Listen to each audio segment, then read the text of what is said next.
Hi viewers, ഇന്ന് നമ്മൾ ഉണ്ടാക്കാൻ പോകുന്നത് പനീർ മസാലയാണ്. പനീർ 50 ഗ്രാം, പഞ്ചസാര 2 ടീസ്പൂൺ, തക്കാളി 1 നന്നായിട്ട് പേസ്റ്റാക്കിയത്, മുളക് പൊടി, കശുവണ്ടിപ്പരിപ്പ് നന്നായിട്ട് അരമണിക്കൂർ വെള്ളത്തിൽ കുതിർത്ത് വെച്ച് നന്നായി പേസ്റ്റാക്കിയത്, കസൂരി മേത്തി 1/2 സ്പൂൺ, വേവിച്ച പീസ്. ഇത് നമുക്ക് തയ്യാറാക്കുന്ന എങ്ങനെ നോക്കാം. ആദ്യം തന്നെ ചട്ടി അടുപ്പത്ത് വയ്ക്കാം. അതിലേക്ക് ഒരല്പം ഓയിൽ ഒഴിച്ചു കൊടുക്കാം. പനീർ അതിലേക്കിട്ട് ചെറുതായിട്ടൊന്ന് ഫ്രൈ ചെയ്യാം.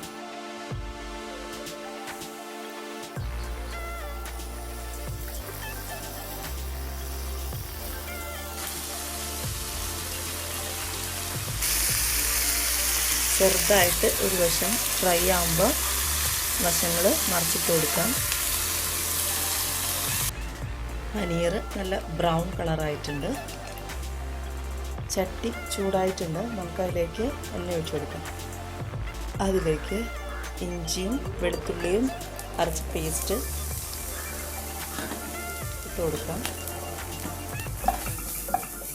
ഇതിൻ്റെ പച്ച സ്മെല്ലൊന്ന് മാറുന്ന വരെ സോട്ട് ചെയ്യാം.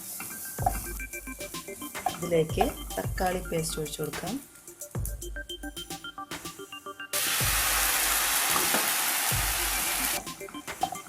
അതിനുശേഷം നമ്മൾ വേവിച്ച് വെച്ചേക്കുന്ന പീസ് ചേർക്കാം. മുളക് പൊടി 1/2 ടീസ്പൂൺ. മസാല കുറച്ച് തിക്കായിട്ടുണ്ട്. ഇതിലേക്ക് നമുക്ക് കശുവണ്ടിപ്പരിപ്പ് അരച്ചത് ചേർക്കാം. ഇതിലേക്ക് നമുക്ക് പനീർ ചേർത്ത് കൊടുക്കാം.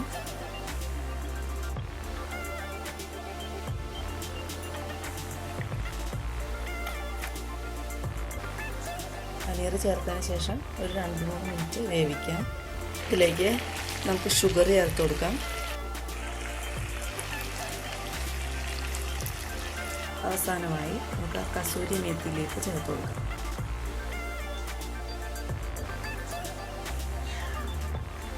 പനീർ മസാല റെഡി ആയിട്ടുണ്ട്.